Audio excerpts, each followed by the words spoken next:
Good morning 12th class बच्चों। आज आपके प्रोफेसर जी सुंदर रेड्डी का हम आपको साहित्यिक परिचय बताएंगे। इसको याद कर लीजिएगा। आपका साहित्यिक परिचय बच्चों आता है 80 शब्दों में आएगा। रचनाएं और साहित्यिक परिचय, ध्यान रहे जीवन परिचय नहीं आता है।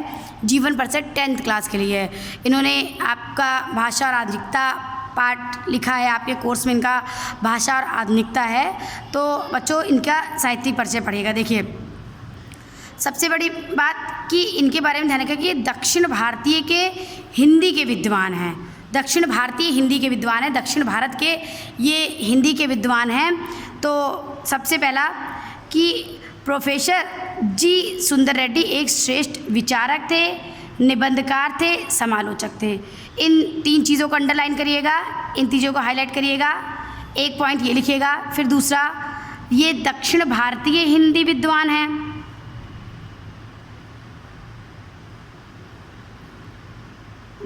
रेड्डी की हिंदी साहित्य सेवा, साधना और निष्ठा सराहनीय। ये बच्चों जनरल लाइन है। आप किसी भी लेखक के बारे में लिखेंगे तो आपका व्यक्तित्व कृतित्व प्रभावशाली था। भाई कोई अभी अगर लेखक है, विद्वान है, तो वाकई में उसका व्यक्तित्व कृतित्व तो प्रभावशाली रहेगा ही। सबसे पहले आप याद रखिएगा कि ये दक्षिण भारतीय हिंदी के विद्वान थे, ये श्रेष्ठ विचारक थे, समालोचक थे। इन्होंने हिंदी और तेलुगु साहित्य का तुलनात्मक अध्ययन किया है। ये तीसरा पॉइंट ध्यान रखिएगा इनका।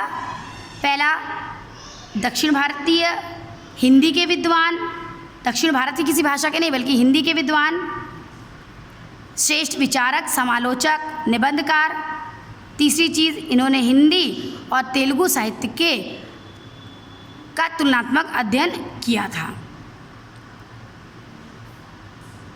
आप हिंदी को विकसित तथा प्रगतिशील बनाने के लिए विशेष योगदान देते रहे। हिंदी भाषा को, दक्षिण भारतीय होने पर भी हिंदी भाषा के विकास के लिए निरंतर प्रयत्नशील रहे।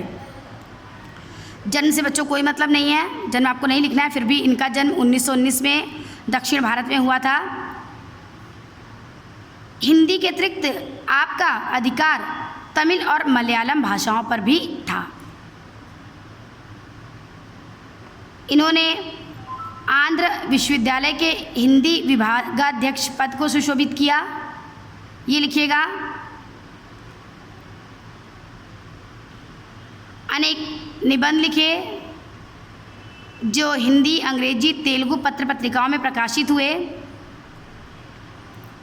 सबसे महत्वपूर्ण बात, तेलुगु भाषी होते हुए भी इन्होंने हिंदी भाषा की रचना करके एक प्रेरणादायी उदाहरण सबके सामने प्रस्तुत किया। तेलुगु भाषा बोलने वाले थे और इन्होंने हिंदी साहित्य की रचना की और लोगों के सामने एक प्रेरणा देने वाला उदाहरण प्रस्तुत किया कि हम अपने किसी भाषागत बंधन में बंधकर ना रहें, बल्कि सब भाषाएं हमारे लिए, हम सबका अध्ययन करें, एक समान रूप से करें। इन्होंने एक और महत्वपूर्ण कार्य किया। उत्तर भारतीय हिंदी भाषियों को, जो हिंदी बोलने वाले थे, को तमिल, तेलुगु, कन्नड़, मलयालम के साहित्य से परिचित कराया। ये बच्चों लिखिएगा। देखिए, आप कुछ इम्पोर्टेंट बातें आपकी फिर से आई। पहला, आप जब अपनी कॉपी में लिखिएगा तो बहुत अच्छे से लिखिएगा, पॉइंट वाइज लिख लीजिएगा, जिससे आपको हमेशा वो याद रहेगा। प्रोफेसर जी सुंदर रेड्डी एक श्रेष्ठ विचारक, समालोचक और निबंधकार थे, नंबर 1। दूसरा, ये दक्षिणी भारतीय के हिंदी के विद्वान थे, नंबर 2। तीसरा, आपने हिंदी और तेलुगु साहित्य का तुलनात्मक अध्ययन किया। नंबर 3 आपका यह हो गया।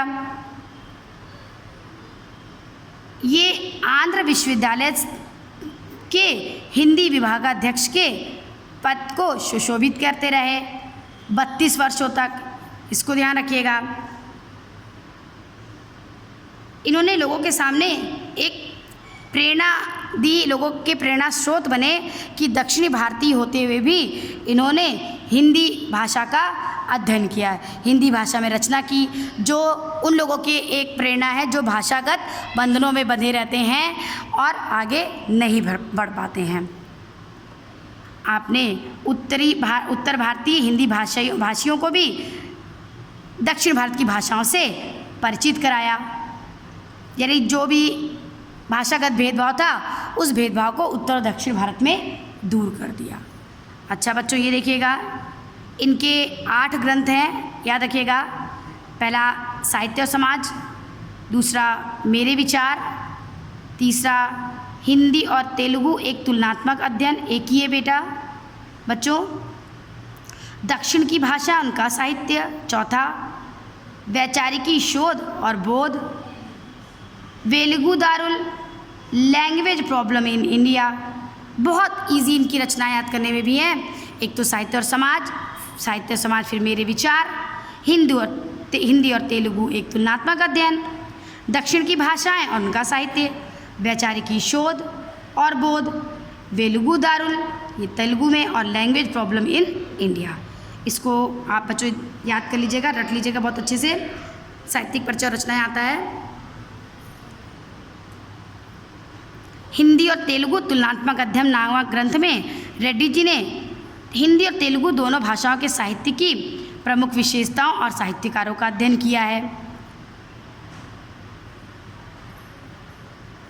इनकी भाषा परिमार्जित थी और इनकी शैली विचारात्मक, समीक्षात्मक, सूत्रपरक थी।